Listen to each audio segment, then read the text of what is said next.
Dana White is never one to hold back his true feelings, especially when it comes to lackluster UFC fights.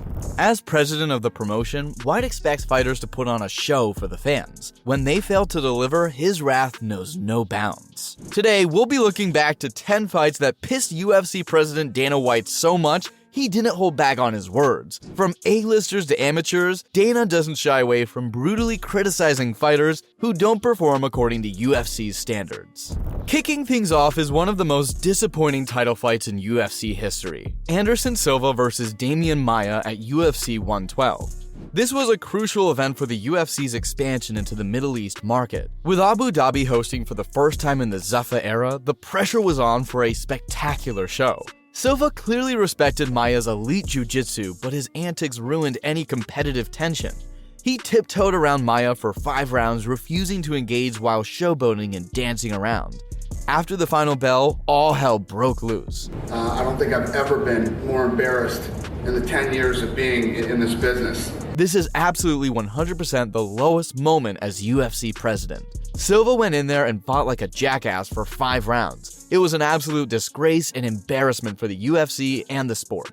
I feel disgusted and want to apologize to the fans. Dana had already soured on Francis Ngannou after his loss to Stipe Miocic, but when Ngannou faced Derek Lewis at UFC 226, things got even worse. This is wrong.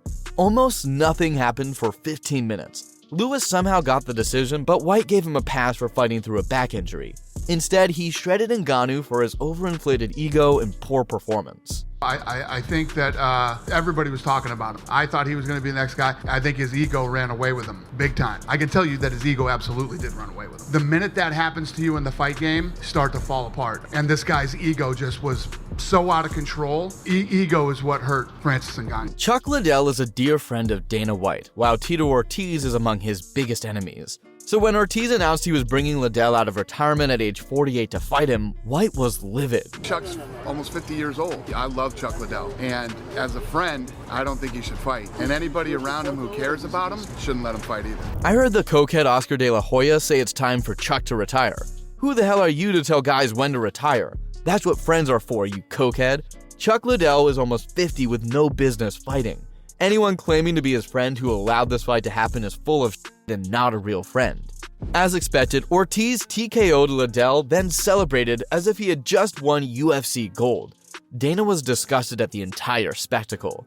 I hope somebody talks De La Hoya into fighting again, and I hope he gets knocked out just like Chuck Liddell did in the first round.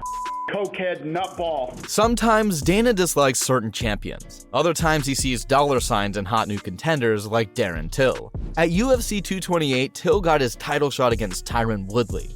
Dana was clearly behind his flashy prospect. How excited are you about Darren as a prospect here? No, I'm excited. You know, he's got all the attributes to be a big star. Woodley was still the champion. Just lastly from me, since you've left the octagon with your black belt and your title, have you spoken to Dana White? Oh, I haven't spoken to him yet. Did he already come in here? No. He left. No, I hadn't talked to him. So why does Dana dislike Woodley so much? Well, there's Woodley's constant media complaints about unfair treatment. Almost no offense in the process. Just 21 strikes landed in 25 minutes. Dana was mortified by the record-setting least punches ever thrown in a UFC title fight. What did you think about watching the Woodley fight? It's easy to say a win is a win. Fans, if they want to see Woodley fight again, I think that would be a flat-out no. When Adesanya specifically called out the feared Yoel Romero, fans expected an all-out war. He had no intention of brawling. Instead, we got one of the most boring title fights ever. Adesanya cruised to a lackluster decision win.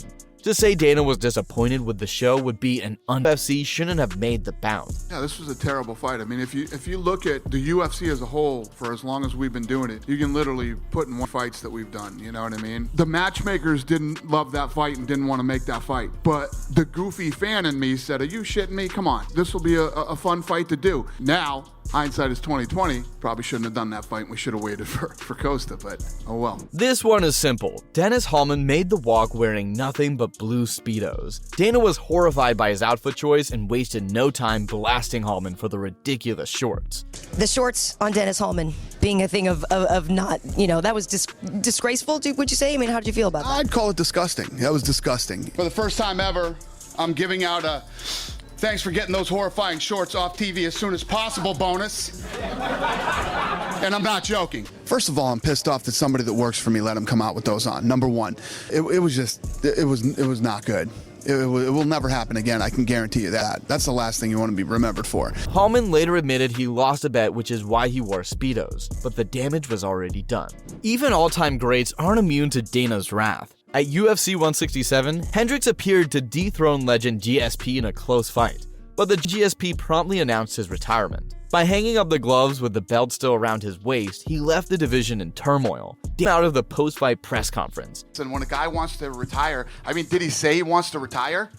He didn't say, I'm going to retire, I'm hanging it up, it's been great, everybody. Thanks a lot for all the years, see you later. You don't just say, hey, I'm going to take a while off, and maybe I'll be back, maybe I won't. You owe it to the fans, you owe it to that belt, you owe it to this company, and you owe it to Johnny Hendricks to give him that opportunity to fight again. Whatever the hell it was that he was saying, that's not how it works. It doesn't work that way. Draws in MMA are title fights, but Jan Blachowicz versus Magomed Ankalaev for the vacant light heavyweight belt ended in a puzzling split draw. Neither man really brought much urgency over 5 dull rounds. Epic fight to crown a new champion. I think the main event was terrible. I started to zone out after 3 rounds, so. Instead of running it back, White was so angry he booked Jamal Hill versus Glover Teixeira next for the vacant belt. Last but not least, we have the fight that single-handedly destroyed Mario Yamasaki's UFC judging career. 130 strikes. Cachoeira landed just 1 punch the entire fight. Yet Yamasaki refused to stop the slaughter, claiming he was giving the huge underdog a chance to be a warrior. Dana lost his mind, saying Yamasaki was disgusting for allowing such a mismatched beatdown to continue. He swore the ref would never work another UFC event again following this travesty. He said that he was allowing Priscilla to be a warrior. What do you think about that statement? I think it's disgusting. I think he's disgusting. Never again. He makes me sick. That guy has no business reffing fights, and I promise you, you're not going to see him again. Well, there you have it, folks. 10 instances where fighters felt the wrath of the hot-tempered UFC president. Love him or hate him, Dana White is never afraid to speak his mind. That's all for today. Don't forget to like, share, and subscribe. Till then, see ya.